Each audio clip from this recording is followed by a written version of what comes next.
insanın insana olan bağının hissedilmesi, hakiki sevginin deneyimlenmesi ve insanın en üst kapasitesine çıkabilmesi değişmedi, duruyor. Hakikatle sahip olduğum bağın ve o bağ sayesinde insanlığa tutabileceğim ışığın.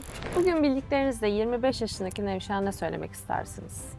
LinkedIn profilimde de yazdığı üzere I walk my talk, yani insanın var olan sonsuz kapasitesini. Peki artık neyi kanıtlamaya ihtiyacımız yok? Kendi sonsuz kapasitemi. Bu hayatta aslında çok basit. Olmaya geldiğin insan olup yaşamaya geldiğin hayatı yaşadığında en üst kapasiteye ulaşıyorsun. Yani en üst kapasitenin sırrı bu. İnsanın kendini tanıyıp ilham veren şeyleri anlayıp sonra da sadece onları yapması ve hayatım sevginin bir keskin bir kılıç tarafı var. Yani o sevgiden o keskin kılıç çıkınca dışarı, onun kestiği yerden gül biter deniyor ya.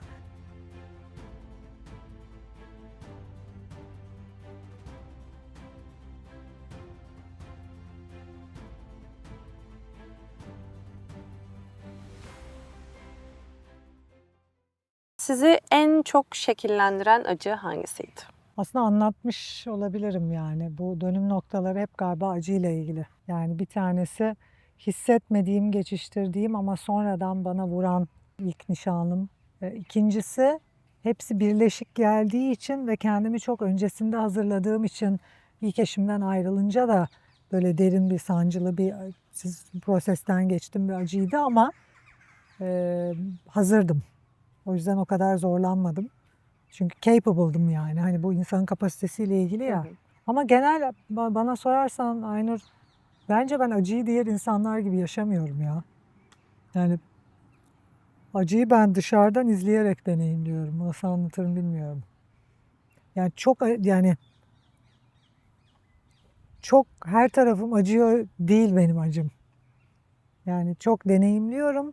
Yani Size değmeden mesela geçiyor belki de. çok değiyor. Aşırı değiyor.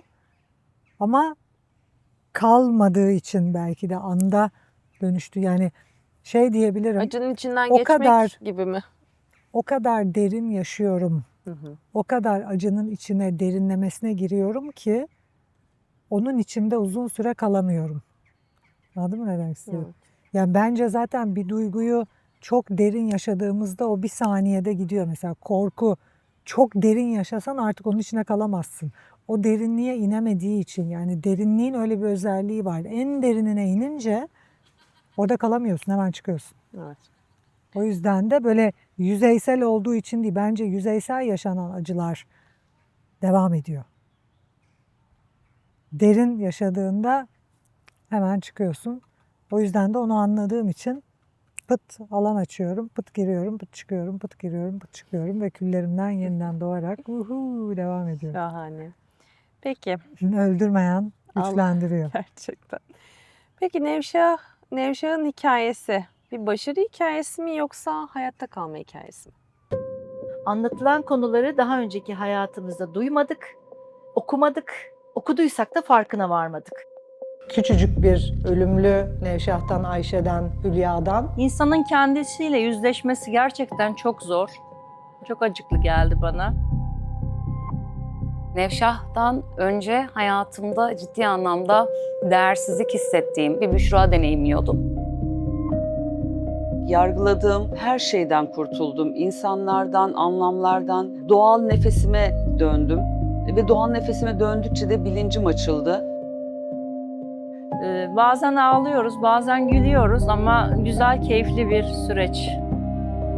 Buraya gelip de algılarının değişmemesi, olaylara bir projektör tutulmaması mümkün değil.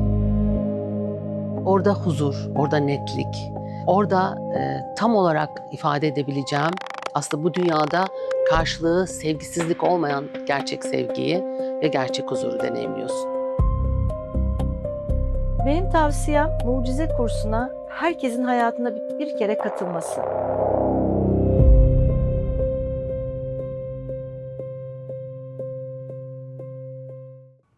İkisi de değil. Kendi olma hikayesi. Kendini gerçekleştirme hikayesi, ikisi de değil ama güzel soru. Güzel. Peki kendinizi öğretmen mi, girişimci mi yoksa bir bilim insanı olarak mı görüyorsunuz? Nevşe olarak görüyorum. Hiçbiri. Hiçbiri. Yani hepsi olabilir. Yarın öbür gün bir anda başka bir şey de çıkabilir yani. Neden Nevşah diyorum? Kendimi bir yön, daha önceki sorularda söyledim, bir yön ve kapı olarak görüyorum ve o çok net.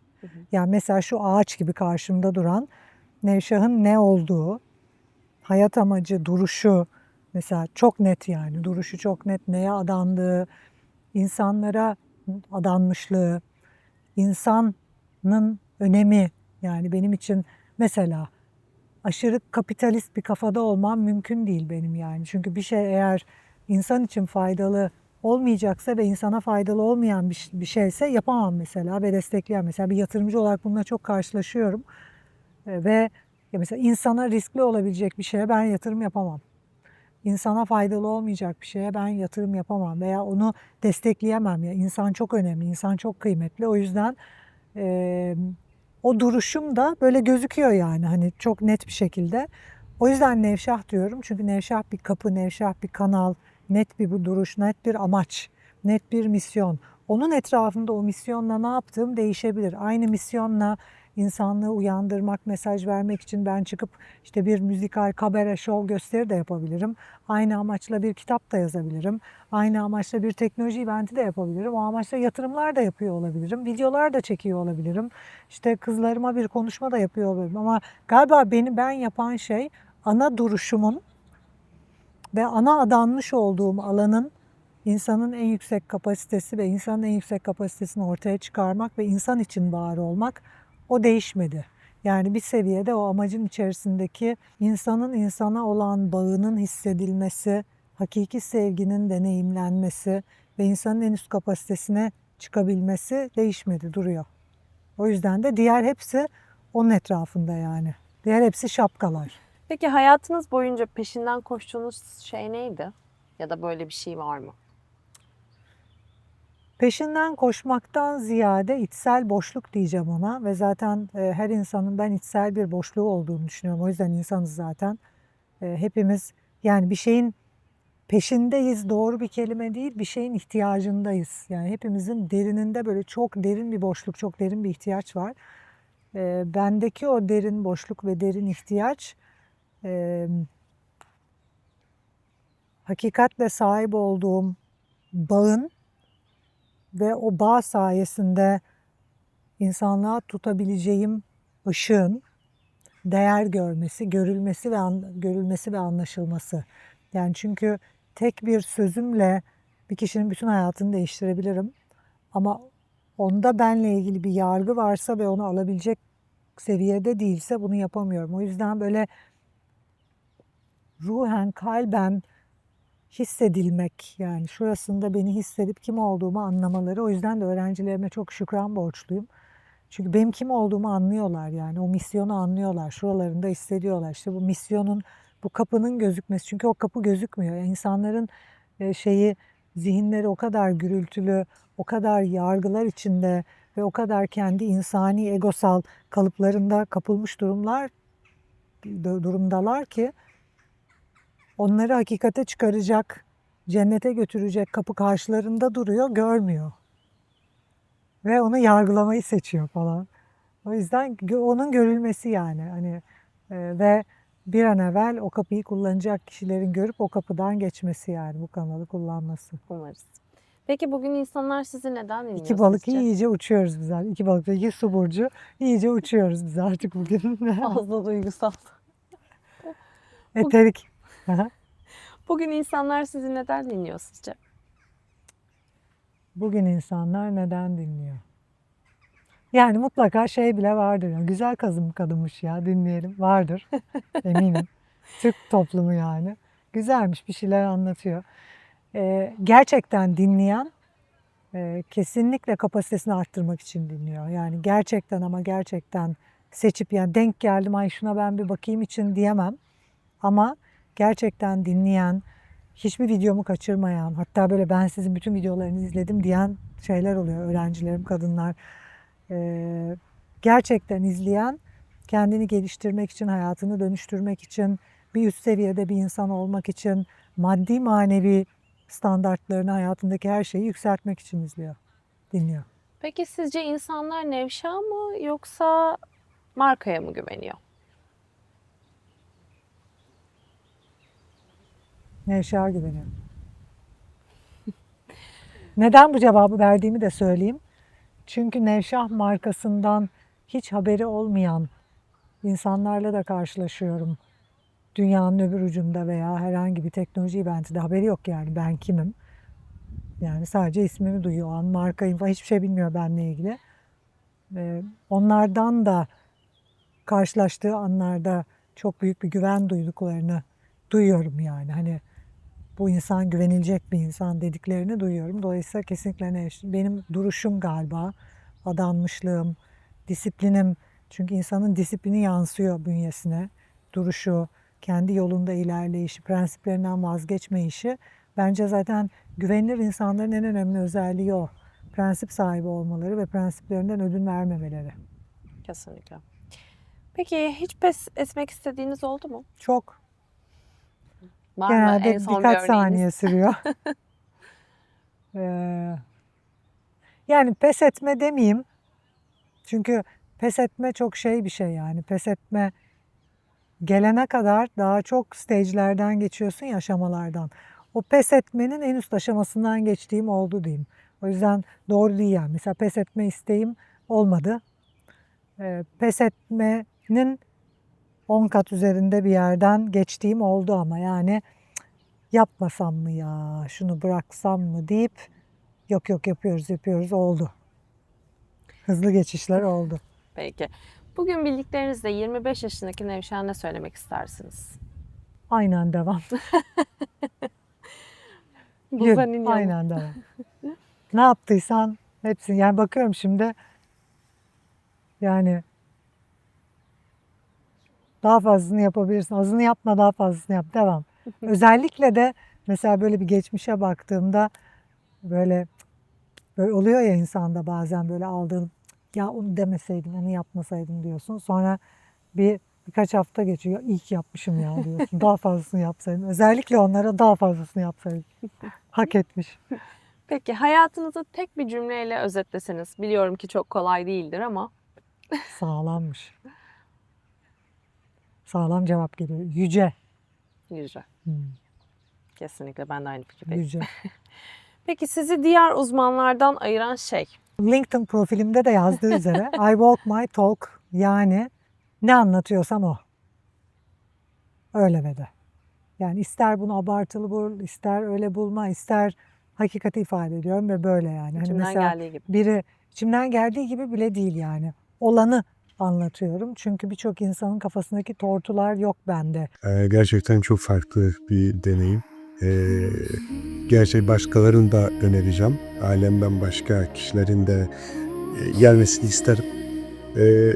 Aslında beklemediğim bir tecrübe oldu ama çok rahat, çok kendimizi tabii daha konforlu hissederek ayrılıyoruz.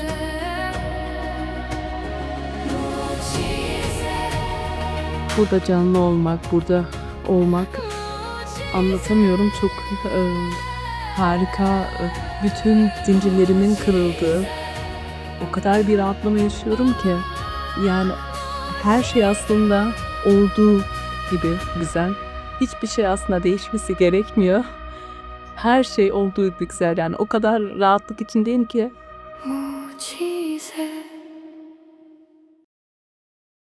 Hikayeleştiren, dramatize olan, yani realist, dandan bir kişinin mucize kursuna gelmiş, duymayan kulağa duymaya başlamış.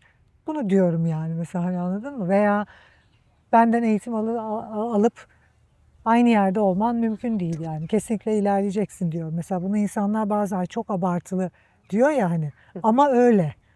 O yüzden bir bu öyle yani, ortaya bam bam bam.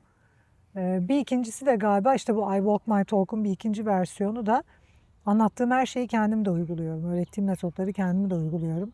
Ve yaşamın bütün alanlarında bu sayede ilerleyebiliyorum. Ve hedeflerimi gerçekleştirip gerçekten şuradan ne istiyorsam onun olduğunu deneyimlediğim tüm alanlarda bir hayatım var ki bu inanılmaz bir şey. Ve burada küçük bir sır yani hani herkese her insan için başarı aslında yaşamdan aldığı tatminle ilgili. Yani şu andan sabah kalkıp heh diyorsan budur yani. Hani bu çünkü şey zannedebiliyor insanlar. İşte mesela bankada 10 milyon doların olursa başarılısın. 3 milyon doların olursa başarılı. Hayır bilmiyorum. Yani bankada neyin olduğunu da şu an heh diyecek bilmiyorum ama bir versiyon olduğunda diyeceksin ki heh Şükran bu yani bu. Benim olayım bu. Veya işte ilişkin olur mu olmaz mı, evli mi olursun, bekar mı olursun, eşcinsel misin, işte karşı cinsten mi hoşlanırsın ne bilmiyorum. Fakat neyse o oldu mu hah diyorsun. Ben hayatıma şükran doluyum bu. İşin bilmiyorum ne iş yapacaksın. Yani bir şirkete girip çalışıyor da olabilirsin. Kendi işini de yapıyor olabilirsin. Hiçbiri birinden iyi değil kötü değil. Yani biri için traktör biniyor olmak. Yani benim mesela dedem şeyi bırakıp işi gücü bırakıp hani bir kocaman matbaasını bırakıp babama bırakıp hatta işte gidip köyde traktörün tepesinde yaşamayı seçmiş bir adam. Çünkü onun için başarı o. Yani hani şu anda düşününce başarı tarifine hani iş dünyası, finans bilmem ne şunu yapmak. Yok. O mesela direkt şey seçmiş. Traktörün tepesinde olmayı seçmiş. Traktörün tepesinde mutlu ve hayatın geri kalanını öyle geçiriyor. Onun için Arzusu başarı. O oymuş yüzden belki de. şuradan hissettiğin ve heh dediğin şey. Peki diğer soruya geçiyorum. Hayatınız boyunca en çok neyi kanıtlamaya çalıştınız? Mideme çok ağır bir yumruk yedim. O beni ayılttı. Rahat anlar olduğu gibi çok zorlandığımız anlar da vardı ama bunların hepsinin hiçbir şeyin kötü, iyi olmadığını öğrendik ve inanılmaz rahatlamış, hafiflemiş hissediyorum. Anda kalmak deniyor ya, sanki 3 gün anda kaldığımı hissettim burada Nevşehir enerjisinde. Yılların verdiği kafa yorgunluğu, ruh yorgunluğu, zihin yorgunluğu artık ona ne diyorsak böyle bir hafifledi, böyle soluklar olur böyle uçar. Onun gibi hissettim.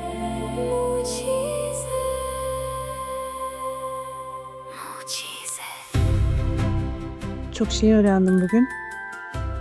Bugün. Her şey olması gerektiği gibi.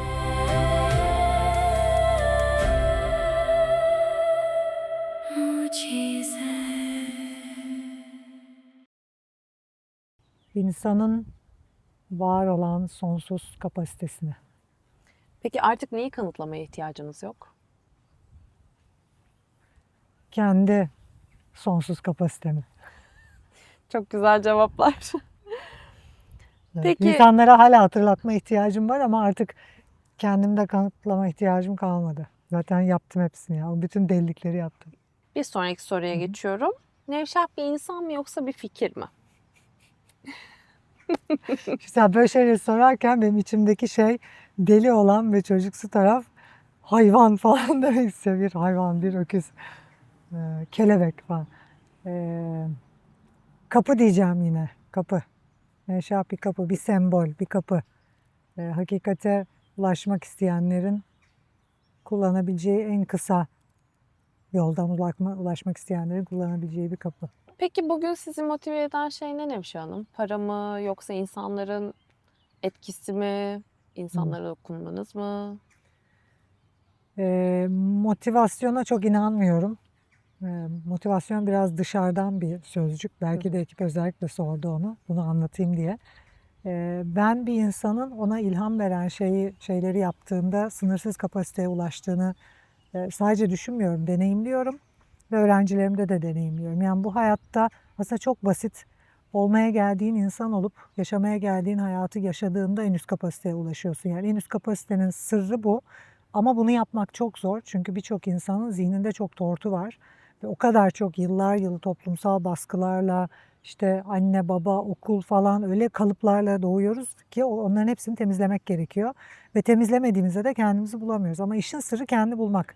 Kendini bulduğunda, hayat amacını keşfettiğinde, kendi prensiplerini, kendi doğrularını yani dünyanın doğruları, yanlışları, değerlerin ötesinde benim değerlerim, benim için kıymetli olan, benim sevdiklerimi bulduğumda Ve yaşamımda onun dışında hiçbir şey yapmadığımda zaten yaşamı ben çok yüksek bir ilhamla yaşıyorum ve motivasyon ihtiyacım kalmıyor. O yüzden bu soruya cevabım yaşamımı bana ilham veren sadece ama sadece bana ilham veren şeyleri yapmaya, bana ilham veren insanlarla olmaya, bana ilham veren projelerde yer almaya, sevdiğimi yapıp yaptığımı sevmeye adadım. Onun dışında da hiç kimseyle hiçbir şey yapmayıp hiçbir yerde olmuyorum. Ve bu şahane bir şey. Yani böyle ve onu koruyacak olan sizsiniz yani ekran başında izleyenler için. Yani o kafa karışıklığıyla yaşamına birçok insan o kadar istemediği, sevmediği ve hoşlanmayacağı insanları, tipleri, bir şeyleri sokuyor ki sonra da mutsuz oluyor. Yani ne münasebet ya, benim bir tane hayatım var. Ben tabii ki de seçeceğim alanıma kim giriyor. Ben tabii ki de seçeceğim hangi projeyi alıyorum. Neyi yapıyorum, neyi yapmıyorum. Yani yaşamda herkes her şeyi yapamaz, herkes her şeye de yetişemez. O yüzden bence hakiki bilgeleşme insanın kendini tanıyıp ilham veren şeyleri anlayıp sonra da sadece onları yapması ve hayat yolculuğum özellikle son 10 senedir buraya İngiltere'ye gelmemle de hızlandı. Rafineleşme yolculuğu olmaya başladı. Her geçen gün gereksiz bir şeyi daha atıyorum. Yani böyle pıt pıt pıt pıt pıt atıyorum. Eşim yakında beni de atacaksın diyor. Bakalım diyorum. Her an olabilir.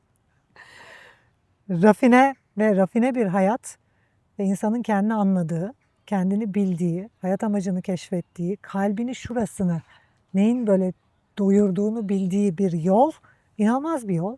Ve zaten niye başka yollara sapıyorsun yani? Hani niye bir şey şurandan olmadığında yani nedir bu ya? Mesela orada o yüzden o güzel bir soru. Mesela neyin ispatındasınız yani? Ne gerek var? Bence zaten Sadece bunu yaşayalım. yaptığım için bir ispatım kalmadı yani. Hani çünkü zaten kalbimin yaşamak istediği hayatı yaşıyorum her an her gün ve çok güzel, çok ilham verici. O yüzden motive oldu. Eğer motive ederse bir şey beni dikkat ediyorum. Hemen o motivasyonu ortadan kaldırıyorum. Çünkü bir şey beni motive ediyorsa şartlanıyorumdur. Yani birini görüp ondakini yapmaya çalışıyorumdur. Motivasyon iyi bir şey değil. Peki en büyük korkunuz ne? Sağlam. Hemen aklıma geleni söyleyeceğim. Ölüp hatırlanmamak. Ve çoğu insan için bu çok garip. Çünkü öldükten sonra niye buna takılıyorsun ki? Yani hani yaşama değil. İşte benim kafa böyle bir kafa. Yani yaşam değil, bu yaşamın totalinin ne ifade edeceğiyle ilgileniyorum ben. Ya o yüzden de mesela birçok insanla o yüzden bence çatışıyoruz. Birçok insan daha dar bir algıda olduğu için, daha küçük düşündüğü için o günkü yaşamındaki o an etrafındaki insanların onunla ilgili ne dediği ve onunla ilgili ne yaptığıyla ilgilenip onlara yaranmaya çalışıp yaşamının totalinde hiçbir şey yapmamış oluyor. Ve ters işliyor formül burada ilginç bir şekilde. Genelde tarihe geçen insanlara baktığında o an o dönem ne kadar yargılandıkları falan hiç umurları değil. Çünkü o başka bir şey peşinde. O tarihe geçme peşinde ve tarihe geçme peşindeysen insanın ne dediğini umursayamazsın yani. O an insanların ya beğenme yani bana ne yani ben başka bir şeyin peşindeyim burada. Ve onu ben görüyorum dedim ya, öldükten sonra anlayacaksınız ne görüyorum oradaki map'i. Onu ben görüyorum. Sen şu an görmüyorsan o senin problemin. Gören var mı? Var. Öğrencilerimden o aynı vizyonu paylaşan, nereye gittiğimi gören, o map'i anlayan, nasıl böyle nakış gibi yaşamamı işlediğimi anlayan var. O yüzden benim için önemli olan böyle doğduğum günden öldüğüm güne kadar Nevşe olarak bütün bu hayatımı aldığında onun ağırlığı. Ve çoğu insanınki çok hafif olacak biliyorum. Çünkü çok boş işlerle uğraşıyor insanlar ve çok boşa geçiriyor ve boş işlere en önemli örnek ya bugün o ne dedi? O seni beğendin mi, beğendi mi? Sosyal medyada beğendi mi, beğenmedi mi? Yargıladı mı, yargılamadı mı? Yani Ekşi Sözlüğü aç benle ilgili. Yani 1000 abartı olur ama herhalde yüzlerce saçma sapan yorum var. Bana ne ya? Bana ne yani? Hani ben gerçekten anlamlı bir hayat yaşıyorsam ve öldüğümde bunun bir ağırlığı varsa onun içinde küçücük bir dönem 3 tane insan ne dediğinin hiçbir önemi kalmıyor ki. Onun altında eziliyor zaten. Ama bu taraftan sen boş bir hayat yaşamışsan onları düzelteceğim diye Yani kafayı takıp ekşi sözlüğü de düzelteyim. O demesin, o beni sevsin. O zaman zaten anlamsız, boş bir hayat yaşıyorsun. Ve ne yazık ki toplumsal yargılar, koşullar, el alem ne derle birçok insanın küçük olmasının sebebi o küçük insanlar olmasının ve öldükten sonra hatırlanmayacak. %99 insanı hatırlamayacaklar. Ama bazı insanlar hatırlanacak. İşte benim de en büyük korkum öldükten sonra hatırlanmamak. O yüzden de zaten korku kim olduğunu da belirliyor ya. Neden en çok korkuyorsan mesela dünyanın en varlıklı, en zengin insanına sorsan parasız kalmaktan korkuyorum der. Evet. Çünkü zaten o boşluk seni öyle yapıyor. Dolayısıyla benim olayım hatırlanmak yani. Bir gün bu beden gittiğinde insanoğlu kalbinde beni hissetmeye devam ettiğinde diyeceğim olmuş. Şimdi bir sonraki soru, o korkuyu nasıl yendiniz? Bence bunu sormayalım. Hayat amacımla hizada kalarak. Yani yenmedim ve yenmeye de çalışmıyorum. Bu güzel bir korku. Bence en büyük korkular yenilmek için değil. Çünkü o senin boşluğun ve o seni bir yere götürmek için. Yani o güzel bir şey o korku. Peki. Dünyanın... Ayakta tutuyor çünkü beni. Misyonda tutuyor. Devam ediyorum. Peki diğer soruyu. Dünyanın sizi hatırlamasını istediğiniz şey.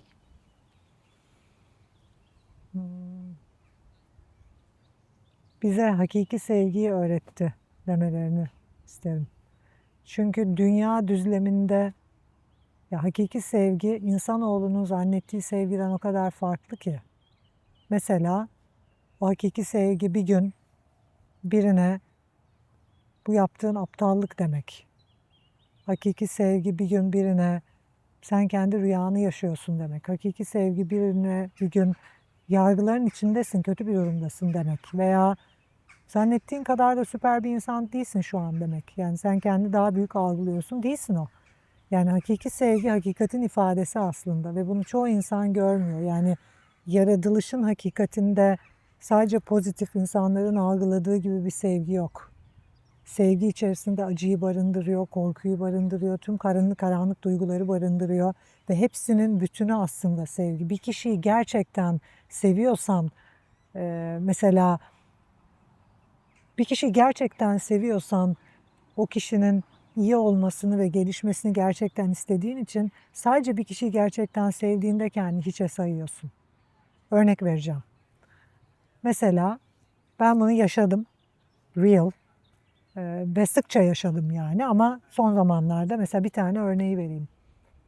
Şuradan çok bağlı olduğum ve kalben gerçekten sevdiğim ve umurumda olan biri çok kendini yukarıda gördüğü için ve genelde erkekler oluyor öyle. Tabii erkek olduğunu anladık şimdi. Kendini çok yukarıda gördüğü için ve egosu çok şiştiği için çok yoldan çıkmış bir yerdeyken ona kendini göstermek mecburiyetindeydim ona olan sevgimden ve öyle bir yere geldi ki konu Aynur. Mesela bir mesaj atacağım, bir şey diyeceğim. Onu diyeceğim ve o hayatının geri kalanında beni bir daha görmek istemeyecek. Ben gene de diyorum. Çünkü kendimi hiçe sanıyorum. Çünkü önemi yok. Yani çünkü sevgi bu. Ya o kadar seviyorum ki beni görmemesinin önemi yok. Onun o dediğimden 3 tane şey alması var ya çünkü biliyorum. Ya bir de o noktadan ve o sevgiden özellikle de böyle bazen Efsane Kadınlar Kulübü'nde söylüyorum. Hatırlayacaklar. Sevginin bir keskin bir kılıç tarafı var. Yani o sevgiden o keskin kılıç çıkınca dışarı onun kestiği yerden gül biter deniyor ya. Belki çok acıyor ve yıkıyor onu ve görüyorum yıkacak yani geliyor çünkü yani. Ve değil bu egoistik bir onu bitirme ihtiyacı değil. Çünkü özellikle erkek öyle bir şey algılayabiliyor. Kadın da bazen algılayabiliyor. Yani beni bitirmek istiyor. Hayır. Tam tersine yeniden doğurmak istiyorum seni. Doğurgan bir ana olarak yeniden doğmak istiyorum. Çünkü o yolda ölüyorsun sen. O yolda kendini bitiriyorsun. Kendini şişirmişsin. Öyle çarpık bir yolda gidiyorsun ki yani duvara tosladığında benim gibi 10 yaşında 7 yaşındaki gibi kan içinde kalkıp hayatına dönmeyeceksin. Öleceksin yani. O kadar seriously fucked up bir vaziyettesin ve çıkmışsın yoldan ve limitli zamanın var.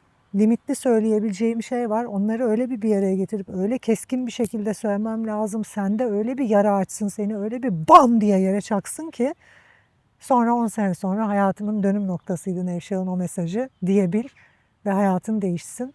Ve ondan sonraki hayatında geri kalanları belki şu an anlamayacak ama mesela benim yaşıma geldiğinde 50 yaşında veya 60 yaşında dönüp diyecek ki ben bu son 10 senedir, 15 senedir yaptığım her şeyi Nevşah'ın o söylediğine borçluyum. Ben onun sayesinde bugün bu insan oldum. O gün sayesinde. O öyle bir indirdi ki onu bana. Öyle bir yara açtı, öyle bir iz bıraktı ki sevginin izi o. Love yazıyor o izde yani. Her şeye ona borçluyum. Ve tekrar söylediğim gibi yani sevgi öyle bir şey ki birini gerçekten sevdiğimizde biz kendimizi hiçe sayıyoruz. Gerçekten sevgi öyle bir şey. Sen hala daha yaptığın şey, söylediğin şeyle o seni sevmeye devam edecek mi? Şu an o seni sevmeye devam edecek. Şu an onun hayatında kalacağım, kalmayacağım bu hesaplar içindeysen o sevgi değil. Sevgi başka bir şey. O yüzden diyorum sevginin öğretilmesi yani. Çünkü sevgi tam olarak hakikat. Ve her insan hakikatte kalsaydı insanlar çok daha hızlı gelişirlerdi. Çok net söyleyebilirim. Ama herkes o kadar needy ve o kadar birbirine muhtaç ki.